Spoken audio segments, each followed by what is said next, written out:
Item ಯಾವುದೇ ಇರಲಿ try ಮಾಡಿ ಆಚಿ ಚಿಕನ್ ಮಸಾಲಾ. ಆಚಿ ಚಿಕನ್ ಮಸಾಲಾ. ಎಲ್ಲೋ ಒಂದ್ ಕಡೆ ನಾವು ಸೋತಿದ್ದೀವಿ ಅಥವಾ ಒಂದೊಂದು ರಾಜ್ಯಗಳಲ್ಲಿ ಸ್ಥಾನಗಳನ್ನ ಕಡಿಮೆ ಮಾಡ್ಕೊಂಡಿದ್ದೀವಿ ಅಂತ ಮಾತ್ರಕ್ಕೆ ಸಿದ್ಧಾಂತಗಳ ವಿಚಾರ ಬರಲ್ಲ ಅಥವಾ ಕಾಂಗ್ರೆಸ್ ಅನ್ನ ತಿರಸ್ಕಾರ ಜನ ಮಾಡಿದ್ದಾರೆ ಅಂತ ಬರಲ್ಲ ಅನ್ನೋದು ಅವ್ರ ಸ್ಟ್ಯಾಂಡ್.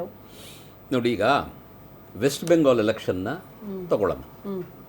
ಅಲ್ಲಿ ಕಮ್ಯುನಿಸ್ಟರು 35 ವರ್ಷಗಳ ಕಾಲ ಆಡಳಿತ ಮಾಡಿದರು. TMC ತೃಣಮೂಲ ಕಾಂಗ್ರೆಸ್ ಅವರು 15 ವರ್ಷಗಳ ಕಾಲ ಆಡಳಿತ ಮಾಡಿದರು. ನೀವು ಆವಾಗಲೇ ಚರ್ಚೆಯ ಪ್ರಾರಂಭದಲ್ಲೇ ಹೇಳಿದ್ರಿ, ಆಂಟಿ ಇನ್ಕಂಪನ್ಸಿ ವೇವ್, ಆಡಳಿತ ವಿರೋಧಿ ಅಲೆ ಬಂದಿದೆ ಅಂತ. ನಿಜ. ಆದರೆ ಆಡಳಿತ ವಿರೋಧಿ ಅಲೆಯಲ್ಲಿ ಕಾಂಗ್ರೆಸ್ ಸ್ಪರ್ಧೆ ಮಾಡಿತ್ತು, CPM ಸ್ಪರ್ಧೆ ಮಾಡಿತ್ತು, CPI ಸ್ಪರ್ಧೆ ಮಾಡಿತ್ತು, ಫಾರ್ವರ್ಡ್ ಬ್ಲಾಕ್ ಸ್ಪರ್ಧೆ ಮಾಡಿತ್ತು. ಆದರೆ ಅಷ್ಟೂ ಜನ ಒಟ್ಟಿಗೆ ಒಂದೇ ಪಕ್ಷಕ್ಕೆ ಮ್ಯಾಂಡೇಟನ್ನು ಕೊಟ್ಟರೆ ಇದರ ಅರ್ಥ ಏನು ಅಂದರೆ, ಮಮತಾ ಬ್ಯಾನರ್ಜಿಯವರು ವೆಸ್ಟ್ ಬೆಂಗಾಲಲ್ಲಿ ಹಿಂದೂಗಳ ಬಾಯಿಗೆ ಸಾಕಷ್ಟು ಮಣ್ಣನ್ನು ಹಾಕಿದ್ರು. ಹಿಂದೂಗಳು ಪ್ರತಿನಿತ್ಯ ಒದ್ದಾಡ್ತಿದ್ರು. ಮುಸಲ್ಮಾನರು ಒಂದು ಕ್ಲಾರಿಟಿ ಕೊಟ್ಬಿಡ್ತೀನಿ ಭಾಸ್ಕರನ್ ಸರ್. ಪಶ್ಚಿಮ ಬಂಗಾಳದಲ್ಲಿ ಬರೀ ಹಿಂದೂಗಳು ಬೇಸತ್ತು ಓಟ್ ಮಾಡಿದ್ದಾರೆ, ಬದಲಾವಣೆ ಬಯಸಿದ್ರು ಅಂತ ಅಂದ್ರೆ ಬಿಜೆಪಿ ಗೆಲ್ಲೋದಕ್ಕೆ ಸಾಧ್ಯ ಆಗ್ತಿರ್ಲಿಲ್ಲ. ಮುಸ್ಲಿಮರ ಓಟ್ ಕೂಡ ಬಿಜೆಪಿಗೆ ಬಿದ್ದಿರೋದ್ರಿಂದ ಇವತ್ತು ಬಿಜೆಪಿ ಅಧಿಕಾರದಲ್ಲಿ ಕೂರೋದಕ್ಕೆ ಸಾಧ್ಯ ಇದೆ. ಖಂಡಿತ ನಾನು ಮುಂದಕ್ಕೂ ಅದನ್ನೇ ಹೇಳ್ತಾ ಇದ್ದಿದ್ದು. ಬಾಂಗ್ಲಾದೇಶದಿಂದ ಬಂದಂತಹ ಅಕ್ರಮ ವಲಸಿಗರ ಪರವಾಗಿ ಇವರು ನಿಂತು ವೆಸ್ಟ್ ಬೆಂಗಾಲಲ್ಲಿದ್ದಂತಹ ಮೂಲ ನಿವಾಸಿಗಳಿಗೆ ಇವರು ಸಾಕಷ್ಟು ತೊಂದರೆಯನ್ನು ಕೊಟ್ಟಿದ್ರು. ಇದೇ TMC ಅಲ್ಲಿ ಎಲೆಕ್ಷನನ್ನು ಸೋಲೋದಕ್ಕೆ ಮೇನ್ ಕಾರಣ. ಆಮೇಲೆ ಅಸ್ಸಾಂ ರಾಜ್ಯಕ್ಕೂ ಮತ್ತು ವೆಸ್ಟ್ ಬೆಂಗಾಲ್ಗೂ ಕಲ್ಚರಲ್ಲಿ ಅವರು ಭಾಳ ಇಂಟ್ಯಾಕ್ಟ್ ಇದ್ದಾರೆ, ಹತ್ತಿರ ಇದ್ದಾರೆ. ಅಲ್ಲಿ ಹೇಮಂತ ಬಿಸ್ವಾ ಸರ್ಮಾರವರು ಏನು ಡೆಮೋಗ್ರಫಿಕಲ್ ಡಿಫರೆನ್ಸ್ ಆಗಿತ್ತು, ಐಡಿಯಾಲಜಿಕಲಿ ಒಂದೇ ಇದ್ರೂ ಎರಡೂ ರಾಜ್ಯಗಳು, ಅಲ್ಲಿ ಅವ್ರು ಏನು ಕ್ರಮಗಳನ್ನು ತಗೊಂಡಿದ್ರು ಅದನ್ನು ವೆಸ್ಟ್ ಬೆಂಗಾಲ್ನ ಜನತೆ ಭಾಳ ಸೂಕ್ಷ್ಮವಾಗಿ ಗಮನಿಸ್ತಾ ಇದ್ರು ಕಳೆದ 5 ವರ್ಷದಿಂದ. ನಮಗೂ ಸಹ ಹೇಮಂತ ಬಿಸ್ವಾ ಸರ್ಮಾ ರೀತಿಯಲ್ಲೇ ಒಬ್ಬ ಮುಖ್ಯಮಂತ್ರಿ ಬೇಕು, ಅಂಥದ್ದೇ ಒಂದು ಪಕ್ಷ ಬೇಕು ಅಂತ ಹೇಳಿ ಅಲ್ಲಿನ ಜನ ಆಯ್ಕೆ ಮಾಡಿದ್ದಾರೆ. ನಮ್ಮ ಕಾಂಗ್ರೆಸ್ಸಿನ ಮಿತ್ರರು ಬಂದು ಹೇಳಿದ್ರು, ಕಾಂಗ್ರೆಸ್ಸು ಎಡನೂ ಅಲ್ಲ ಬಲಾನೂ ಅಲ್ಲ, ಅದು ಧಾರ್ಮಿಕವಾಗಿ ಏನೋ ರೂಪುಗೊಂಡಂಥ ಪಕ್ಷ ಅಂತ. ಇದು ಅತ್ಯಂತ ಹಾಸ್ಯಾಸ್ಪದವಾದಂಥ ಆಧ್ಯಾತ್ಮಿಕವಾಗಿ ಆಯ್ತಾ. ಆಯಿತು, ಇವ್ರಿಗೂ ಅಧ್ಯಾತ್ಮಕ್ಕೂ ಸಂಬಂಧವೇ ಇಲ್ಲ. ಯಾಕಂದರೆ ಕರುಣಾನಿಧಿ ಅವರ ಸರ್ಕಾರ ಯುನೈಟೆಡ್ ಪ್ರೋಗ್ರೆಸಿವ್ ಅಲಯನ್ಸ್ ಅಲ್ಲಿ ಅವರು ಕೊಯ್ಲೇಷನಲ್ಲಿ ಇರಬೇಕಾದ್ರೆ ಶ್ರೀಲಂಕಾ ಮತ್ತು ರಾಮೇಶ್ವರಂ ನಡುವೆ ರಾಮ್ ಸೇತು ಇತ್ತಲ್ಲ, ಅದನ್ನು ಒಡೆದು ಹಾಕಬೇಕು ಅಂತ ಹೇಳಿ ಹೋದಾಗ 24 ಜನ ವಕೀಲರ ತಂಡವನ್ನ ಇದೇ ಕಾಂಗ್ರೆಸ್ ಪಕ್ಷ ಇಟ್ಟು, ರಾಮ ಅನ್ನುವ ವ್ಯಕ್ತಿ ಇರಲಿಲ್ಲ, ರಾಮಾಯಣ ಅನ್ನುವುದೇ ಕಾಲ್ಪನಿಕ ಅಂತ ಹೇಳಿದ್ರು. ಇವರು ಅಧ್ಯಾತ್ಮದ ಬಗ್ಗೆ ಮಾತಾಡಿದ್ರೆ ನಮಗೆ ನಗು ಬರುತ್ತೆ. ಇನ್ನೊಂದು ವಿಚಾರ, ಕಾಂಗ್ರೆಸ್ನವರು ಮುಸ್ಲಿಮರ ತುಷ್ಟೀಕರಣವನ್ನ ನಿನ್ನೆ ಮೊನ್ನೆಯಿಂದ ಶುರು ಮಾಡಿದ್ದಲ್ಲ. ನಾನು ಎಲ್ಲ ಡಿಬೇಟ್ಗಳಲ್ಲೂ ಹೇಳ್ತಾ ಇರ್ತೇನೆ, 1920 ಮತ್ತು 24ರ ದಶಕದಲ್ಲಿ ಟರ್ಕಿಯಲ್ಲಿ ಯಾವುದೋ ಒಬ್ಬ ಖಲೀಫನಿಗೆ ಅಧಿಕಾರ ಕಳ್ಕೊಂಡು ತೊಂದರೆ ಆದಾಗ ಕಾಂಗ್ರೆಸ್ ಪಕ್ಷದ ನೇತೃತ್ವದಲ್ಲಿ, ಗಾಂಧೀಜಿಯವರ ನೇತೃತ್ವದಲ್ಲಿ ಖಿಲಾಫತ್ ಮೂವ್ಮೆಂಟ್ ಅನ್ನ ಭಾರತದಲ್ಲಿ ಮಾಡಲಾಗುತ್ತೆ. ದೇಶದಲ್ಲಿರುವ ಕೋಟಿ ಕೋಟಿ ಮುಸಲ್ಮಾನರನ್ನ ಒಂದು ಅಂಬ್ರೆಲಾ ಕಡೆ ತರ್ತಾರೆ. ಆದರೆ ಇದೇ ಕಾಂಗ್ರೆಸ್ ಪಕ್ಷ ಒಬ್ಬ ಹಿಂದೂ ಧರ್ಮಕ್ಕೆ ಸೇರಿದ ಸಾಧು ಸಾಧ್ವಿ ಸಂತನಿಗೆ ತಮ್ಮ ಯಾವುದಾದರೂ ಒಂದು ಪಾರ್ಟಿ ಹೆಡ್ ಕ್ವಾರ್ಟರ್ಸ್ ಅಲ್ಲೋ, ಗವರ್ನರ್ ಮನೆಯಲ್ಲೋ, ಮುಖ್ಯಮಂತ್ರಿ ಮನೆಯಲ್ಲೋ ಕೂಡಿಸಿ ಅವರ ಗಂಟ್ಲಲ್ಲಿ ಒಂದು ಚಮಚದಲ್ಲಿ ನೀರು ತೆಗೆದು ಹಾಕದಂಥ ಇತಿಹಾಸ ಕಾಂಗ್ರೆಸ್ ಪಕ್ಷದ್ದಿಲ್ಲ. ನಾನಾಗಲೇ ಸೆಕ್ಯುಲಾರಿಸಮ್ ಅನ್ನೋ ಒಂದು ವರ್ಡನ್ನು ಹೇಳಿದೆ. ಕಾಂಗ್ರೆಸ್ ಪಕ್ಷ ಸೆಕ್ಯುಲರ್ ಅಲ್ಲವೇ ಅಲ್ಲ. ಯಾಕಂದರೆ ಸೆಕ್ಯುಲರ್ ಮತ್ತು ಸೆಕ್ಯುಲಾರಿಸಮ್ನ ರಿಯಲ್ ಅರ್ಥ ಏನು ಅಂದರೆ separation of the state from religion ಅಂತ ಅರ್ಥ ಮಾಡ್ಕೊಳ್ಳಿ. Separation of the state from religion. ಆ ಸೆಕ್ಯುಲರ್ ಅನ್ನೋ ಪದ ಉಟ್ಕೊಂಡಿದ್ದು ರೋಮಲ್ಲಿ. Separation of the state from the church, ಅದು ಹಾಗೆ ಭಾರತಕ್ಕೂ ಬಂತು.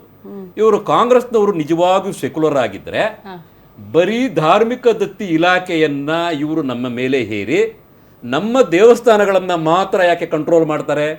ಮಸೀದಿಗಳ ಮೇಲೆ, ಮದ್ರಸಾಗಳ ಮೇಲೆ, ಚರ್ಚ್ಗಳ ಮೇಲೆ, ಸೈನಾಗಾಗ್ಗಳ ಮೇಲೆ ಯಾಕೆ ಸರ್ಕಾರದ ನಿಯಂತ್ರಣ ಇಲ್ಲ? ಇದಕ್ಕೆ ಅವರು ಕಾಂಗ್ರೆಸ್ನ ವಕ್ತಾರರು ಉತ್ತರ ಕೊಡಬೇಕು. ಸುಧೀರ್ ಸರ್ ಏನಾದರೂ ಉತ್ತರ ಇದೆಯಾ ಇದಕ್ಕೆ? ಉತ್ತರ ಇದೇನು, ಸ್ಪಷ್ಟವಾದ ಉತ್ತರಗಳಿದೆ. ಒಂದು, ನನ್ನ ಮಿತ್ರರು ಏನು ಮಾತಾಡಿದ್ರು ಅವರು ಧಾರ್ಮಿಕತೆ ಅಂತ ಬಳಸ್ತಾ ಇದ್ದಾರೆ. ಅವರ ಧಾರ್ಮಿಕವಾದವನ್ನು ನೆಚ್ಚಿಕೊಂಡೇ ಹೇಳ್ತಾರೆ ಅಂತಂದ್ರೆ ನಂದೇನು ತಕರಾರಿಲ್ಲ. ಆಧ್ಯಾತ್ಮಿಕತೆಗೂ ಧಾರ್ಮಿಕತೆಗೂ ತುಂಬ ವ್ಯತ್ಯಾಸ ಇದೆ ಅನ್ನುವಂಥದ್ದನ್ನು ಅವರು ಸ್ಪಷ್ಟವಾಗಿ ತಿಳ್ಕೊಬೇಕು. ರಿಲಿಜಿಯನ್ ಅಂಡ್ ಸ್ಪಿರಿಚುಯಾಲಿಟಿ ನಮಗೂ ಗೊತ್ತಿದೆ. ಗೊತ್ತಿದ ಮೇಲೆ ನೀವು ನಾನು ಹೇಳಿ ಶಬ್ದವನ್ನ ಸ್ಪಷ್ಟವಾಗಿ ಮತ್ತೆ ಇಂಟರ್ಫಿಯರ್ ಆಗಬಾರ್ದು. ಹಾಗೆ ನಾವು ಆಧ್ಯಾತ್ಮಿಕವಾದದ ಮೇಲೆ ಕಾಂಗ್ರೆಸ್ ಪಕ್ಷ ನಿಂತಿದೆ ಅನ್ನುವಂಥದ್ದು ಹೇಳ್ತಿದ್ದೀವಿ. ವಿಶೇಷವಾಗಿ ಅದು ಗಾಂಧಿ ಪ್ರಣೀತವಾದಂಥ ಒಂದು ಆಧ್ಯಾತ್ಮಿಕವಾದದ ಮೇಲೆ ನಾವು ನಿಂತಿದ್ದೇವೆ. ನಾನು ಈಗ ಬೈಲೈನ್ಗಳನ್ನೆಲ್ಲ ನಾನು ಗಮನಿಸ್ತಾ ಇದ್ದೀನಿ. ಕೇಸರಿಮಯ ಅಂತ ಹೇಳ್ತಾ ಇದ್ದಾರೆ. ಬಿ ಜೆ ಪಿಯವರು ಅಧಿಕಾರಕ್ಕೆ ಬಂದ ಕೂಡ ಅದು ಕೇಸರಿಮಯ ಆಗಿ ಒಂದು ಪಕ್ಷವನ್ನು ಒಂದು ಬಣ್ಣಕ್ಕೆ ಮೀಸಲು ಮಾಡೋಕ್ಕಾಗೋದಿಲ್ಲ. ಬಿ ಜೆ ಪಿಯವರ ಬಾವುಟದಲ್ಲೂ ಸ್ವಲ್ಪ ಹಸಿರು ಇದೆ. ಅಂದರೆ ಅವರು ಸಹಿತ ಬಹುಸಂಸ್ಕೃತಿಯನ್ನು ಗಮನಿಸಿ ಅವ್ರ ಬಾವುಟಕ್ಕೆ ಹಸರನ್ನು ಇಟ್ಕೊಂಡಿದ್ದಾರೆ. ಹಾಗಾಗಿ ಅವರೀಗ ಪಶ್ಚಿಮ ಬಂಗಾಳದ ಬಂದ ಕೂಡಲೇ ಬಂಗಾಳ ಕೇಸರಿಮಯ ಅಂದರೆ ಹಸರನ್ನು ತೆಗೆದು ಸಮುದ್ರಕ್ಕೆ ಹಾಕ್ತಾರ, ಬಂಗಾಳ ಕೊಲ್ಲಿಗೆ ಹಾಕ್ತಾರ ಅವರು? ಹಾಗಲ್ಲ. ಈ ದೇಶ ಬಹುಸಂಸ್ಕೃತಿಯ ದೇಶ ಅನ್ನುವಂಥದ್ದನ್ನು ಸ್ಪಷ್ಟವಾಗಿ ಹೇಳಬೇಕು. ಉನ್ಮತ್ತ ಧಾರ್ಮಿಕವಾದವನ್ನು ಮುನ್ನೆಲೆಗೆ ಯಾವ ದೇಶಗಳು ತರ್ತದೆ ಅದು ಆ ದೇಶದ ಅಭಿವೃದ್ಧಿಗೆ ಒಳ್ಳೆಯದಾಗೋದಿಲ್ಲ ಅಂತ. ನಮ್ಮ ದೇಶದಲ್ಲಿ ಈಗ ನಮ್ಮ ಜನಸಂಖ್ಯೆ 140 ಕೋಟಿ ಅಂತ ನಾವೇನೋ ಹೇಳ್ತಾ ಇದ್ದೀವಿ.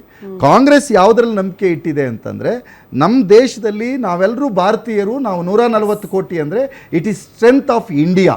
ರೂಲಿಂಗ್ ಯಾರಾದರೂ ಮಾಡಲಿ. ಈಗ ಮೋದಿ ಅವರು ಸಭಾ ಸರ್ ಹೇಳ್ತಾ ಇದ್ರು ಸರ್, ಸುಧೀರ್ ಸರ್, ಆಮೇಲೆ ಮುಸ್ಲಿಮರಿಗೆ ಬೇರೆ ಬೇರೆ ರಾಷ್ಟ್ರಗಳಿದೆ, ಹಿಂದೂಗಳಿಗಂತ ಇರೋದು ಭಾರತ ಒಂದೇ, ಅದನ್ನ ಬದುಕಕ್ ಬಿಡಿಯಪ್ಪ, ಅದನ್ನ ಕೊಡಿಯೋ ಪ್ರಯತ್ನ ಮಾಡ್ತೀರಿ ಇವ್ರೇ ಹೇಳಿದ್ರು ನೋಡ್ರಿ.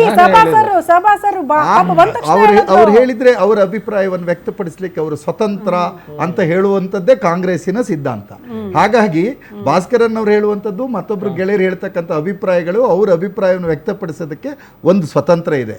ಆದರೆ ಒಂದು ಬಣ್ಣ ಒಂದು ಧರ್ಮಕ್ಕಿರೋದಿಲ್ಲ, ಒಂದು ಧರ್ಮಕ್ಕಿರೋದಿಲ್ಲ. ಮತ್ತು ಈ ದೇಶದಲ್ಲಿ ನಾವೇನು ಪೂರಕವಾಗಿ ಭಾರತೀಯ ಜನತಾ ಪಕ್ಷದಲ್ಲಿ ಏನು ಅದು ಕೇಸರಿ ಬಣ್ಣ ಮತ್ತು ಹಸಿರು ಬಣ್ಣ ಇದೆ, ಅದು ರಿಲಿಜನ್ಗೆ ಸಂಬಂಧಪಟ್ಟದ್ದಲ್ಲ. ಕೇಸರಿ ಬಣ್ಣ ತ್ಯಾಗ ಮತ್ತು ಬಲಿದಾನದ ಸಂಕೇತ. ಗ್ರೀನ್ ಬಣ್ಣ ಬಂದು ಅದು ಇಂಡಸ್ಟ್ರಿಯಲ್ ಮತ್ತು ಅಗ್ರಿಕಲ್ಚರಲ್ ಪ್ರೋಗ್ರೆಸ್. ಅದನ್ನ ದಯವಿಟ್ಟು ಅವ್ರು ಅರ್ಥ ಮಾಡ್ಕೋಬೇಕು. ಅದು ಹಿಂದೂ ಮುಸ್ಲಿಂ ಅಲ್ಲ.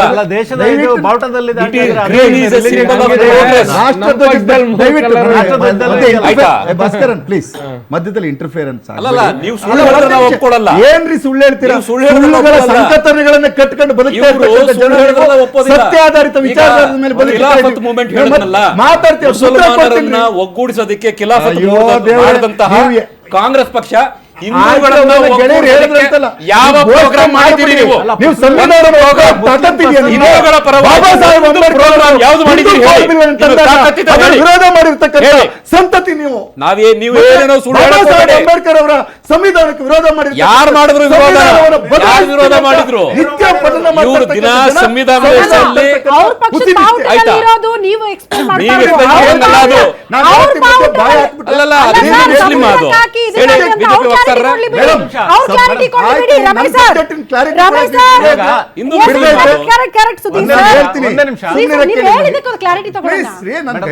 ಬಿಜೆಪಿ ಹಿಂದೂ ಮುಸ್ಲಿಂ ಅದು.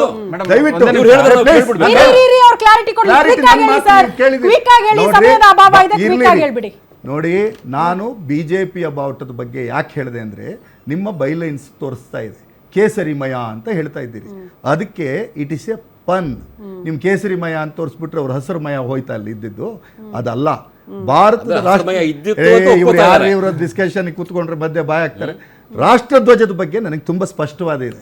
ರಾಷ್ಟ್ರಧ್ವಜವನ್ನು ರೂಪಿಸ್ತಕ್ಕಂಥ ಸಂದರ್ಭದಲ್ಲಿ ಅಲ್ಲಿದ್ದಂತಹ ಕೇಸರಿ, ಅಲ್ಲಿರ್ತಕ್ಕಂಥ ಬಿಳಿ, ಅಲ್ಲಿರ್ತಕ್ಕಂಥ ಹಸಿರು. ಬಿಳಿ ಶಾಂತಿಯ ಸಂಕೇತ ಆದರೆ, ಕೇಸರಿ ತ್ಯಾಗ ಬಲಿದಾನ ನಮ್ಮ ಸ್ವಾತಂತ್ರ್ಯ ಹೋರಾಟದ ಉನ್ನತ ವಿಚಾರಗಳ ಸಂಕೇತ ಆದರೆ, ಹಸಿರು ನಮ್ಮ ಪ್ರಾಕೃತಿಕ ಸಂಪತ್ತಿನ ಸಂಕೇತ. ಮಧ್ಯದಲ್ಲಿರ್ತಕ್ಕಂಥ ಅಶೋಕ ಚಕ್ರ ಇದೆಯಲ್ಲ, ಅದು ಭಾರತದ ಪರಂಪರೆ ಶಾಂತಿ ಚಕ್ರ ಅಂತ ನನಗೂ ಸ್ಪಷ್ಟವಾಗಿ ಗೊತ್ತಿದೆ. ಅದ್ರ ಬಗ್ಗೆ ಗಂಟೆಗಟ್ಟಲೆ ಮಾತಾಡಬಲ್ಲ.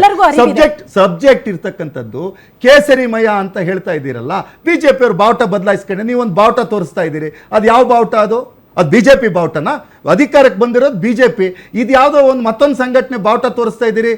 ಹಿಂದುತ್ವದ ಆಧಾರದಲ್ಲಿ Yes. ಚುನಾವಣೆಯನ್ನ ಫೇಸ್ ಮಾಡುವಂತಹ ಬಿಜೆಪಿ ಅಜೆಂಡಾ ಅವ್ರಾಗಿದ್ರೆ ಅದಕ್ಕೆ ತೋರಿಸಿದೀವಿ.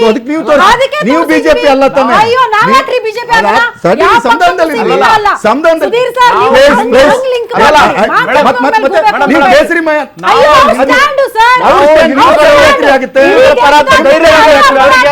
stand ಯಾಕೆ ಇಡೀ ಆಗುತ್ತೆ? ದೇಶದಾದ್ಯಂತ No. ಅದೇ ಸಿದ್ಧಾಂತ ಅಲ್ಲ, work ಆಗ್ತಾ ಇದೆಯಾ ಅನ್ನೋ ನೋಡಿ, ಪ್ರಶ್ನೆ. ಬಿಜೆಪಿ ಮಯ ಅದ್ರ ಅಂತ ಬಗ್ಗೆ ಹಾಕಿ debate ಆಗ್ಬೇಕು ಅಂತ ಬಿಜೆಪಿ ತೋರಿಸ್ತಾ ಬಣ್ಣಗಳ ಇದೀವಿ. ಆಧಾರದ ಮೇಲೆ ಯಾಕೆ ಅದ್ರ ಬಗ್ಗೆ ಹೇಳ್ತೀರಿ? debate ಆಗ್ಬೇಕು ಅಂತ ಬಿಜೆಪಿ ಮಯ ತೋರಿಸ್ತಾ ಅಂತ ಇದೀವಿ. ಹಾಕಿ. ಅಯ್ಯೋ, ಕೇಳಿಸ್ಕೊಳ್ಳಿ ಸರ್. ಕೇಸರಿ ಮಯ ಅಂತ ಅಲ್ಲ, ಕೇಸರಿ ಮಯ ಇವರಿಗೆ ಯಾಕೆ hurt ಆಗ್ತಾ ಇದೆ? ಕೇಸರಿ ಮಯ ಅಂತ ಯಾಕೆ hurt ಆಗ್ತಾ ಇದೆ ಇವರಿಗೆ? ಕೇಸರಿ ವಿರೋಧಿಗಳ ಇವರು. ಯಾವ ಸಿದ್ಧಾಂತ? ಹಾಗಾದ್ರೆ ಅವ್ರು ಹೇಳಿ, ಅವ್ರು ಹಂಗಾದ್ರೆ ಬಿಜೆಪಿ ವಕ್ತಾರರು ಹೇಳಿ, ನಾವು ಹಿಂದುತ್ವದ ಸಿದ್ಧಾಂತದ ಮೇಲೆ ಬಂದಿದ್ದೇವೆ, ನಮ್ಮ ಬಾವುಟ ಅದನ್ನೇ ಇಟ್ಕೋತೀವಿ ಅಂತ ಹೇಳಿ ಅವರು. ಅಲ್ಲ ಹೇಳಿ ಅಲ್ಲ ಅವರು. ಸರ್. ನೋಡಿ, ನಾವು ಜಡ್ಜ್ಮೆಂಟ್ ಹಿಂದೂಗಳಿಗೆ support ಮಾಡ್ಕೊಂಡೇ ಬಂದಿದ್ದೀವಿ. ಅದೇನ್ ತಪ್ಪು? ಧೈರ್ಯವಾಗಿ ಹೇಳ್ತೀವಿ ನಾವು. ಹೇಳಿ, ಹೇಳಿ, ರಮೇಶ್ ಸರ್, ಅವ್ರಿಗೆ ಕಾಂಗ್ರೆಸ್ನವ್ರಿಗೆ ಹೇಳೋಕ್ಕಾಗತ್ತಾ? Limited knowledge about the political affairs. Madam ಒಂದೇ ನಿಮಿಷ. ಇವಾಗ ನೀವು ಆವಾಗ ಹೇಳಿದ್ರಿ ಕಾಂಗ್ರೆಸ್ ದಿವಾಳಿ ಆಗಿದೆ ಅಂತ ಹೇಳಿದ್ರೆ ಅದನ್ನ ನಾನು ಒಪ್ಕೊಂತೀನಿ. ಯಾಕಂತ ಹೇಳಿದ್ರೆ 70-80 ವರ್ಷದವರೆಗೆ ಈ ದೇಶದಲ್ಲಿ ಪಾರ್ಲಿಮೆಂಟ್ ಇಂದ ಪಂಚಾಯತ್ ಅವರಿಗೆ ಅಧಿಕಾರದಿದ್ದವರು ಇವತ್ತು ಕೇರಳ ಒಂದು ವಿನ್ ಆಗಿದೆ ಅಂತ ಹೇಳ್ಕೊಂಡು ಕೇರಳ ಖುಷಿ ಪಡ್ತಿದ್ದಾರೆ ಅಂತ ಹೇಳಿದ್ರೆ ಅವ್ರು ಎಷ್ಟು ದಿವಾಳಿ ಆಗಿದ್ದಾರೆ, ವೈಚಾರಿಕವಾಗಿ ದಿವಾಳಿ ಆಗಿದ್ದಾರೆ ಅನ್ನುವಂಥದ್ದು ತಿಳಿಸುತ್ತೆ.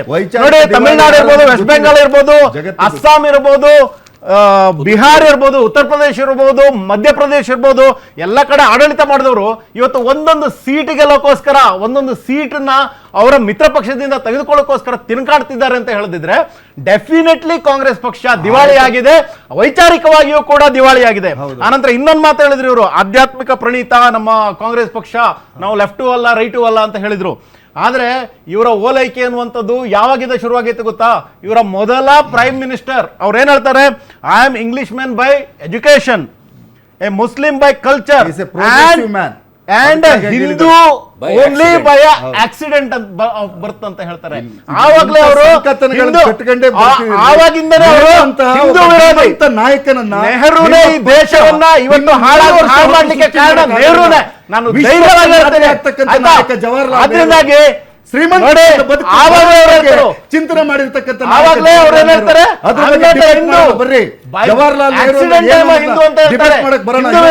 ಆವಾಗಿಂದನೇ ಶುರು ಮಾಡಿದ್ರು. ಇಂದಿರಾ ಗಾಂಧಿ ಏನ್ ಹೇಳ್ತಾರೆ? ಇಂದಿರಾ ಗಾಂಧಿ ಅವರು ಇಂದಿರಾ ಗಾಂಧಿ ಮುಸ್ಲಿಂ ಗಾಂಧಿ ರಾಮ ದೇವರೇ ಅಲ್ಲ ಅಂತ ಹೇಳ್ತಾರೆ. ಅದಕ್ಕೂ ನಮಗೂ ಸಂಬಂಧ ಇಲ್ಲ, ಈ ಪಕ್ಷಕ್ಕೆ ಆ ಪಕ್ಷಕ್ಕೆ ಸೀಮಿತ ಅಂತಲೂ ಅಲ್ಲ. ಓವರ್ ಆಲ್ ವಾಸ್ತವ ಪರಿಸ್ಥಿತಿ ಬಗ್ಗೆ ಚರ್ಚೆ ಮಾಡಕ್ಕೆ ಅಂತ ನಾವು ಈ ಟೈಟಲ್ ಇಟ್ಟಿದ್ದು, ಈ ಬ್ಯಾನರ್ ಗಳನ್ನ ತೋರಿಸ್ತಾರೆ.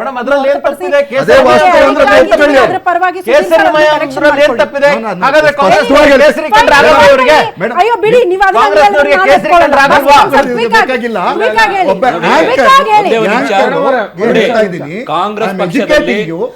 ಕಾಂಗ್ರೆಸ್ ಪಕ್ಷದ ಒಂದು ಬಣ್ಣಗಳ ಆಧಾರದ ಮೇಲೆ ಕೇಸರಿಮಯ ಅಂತ ಹೇಳಕ್ ಆಗೋದಿಲ್ಲ. ಕಾಂಗ್ರೆಸ್ ಪಕ್ಷದ ಒಂದ್ ದಿವಸ ಬಳಸಿದ್ದಾರೆ. ಕರ್ನಾಟಕದಲ್ಲಿ ಕಾಂಗ್ರೆಸ್ ಬಂದಾಗ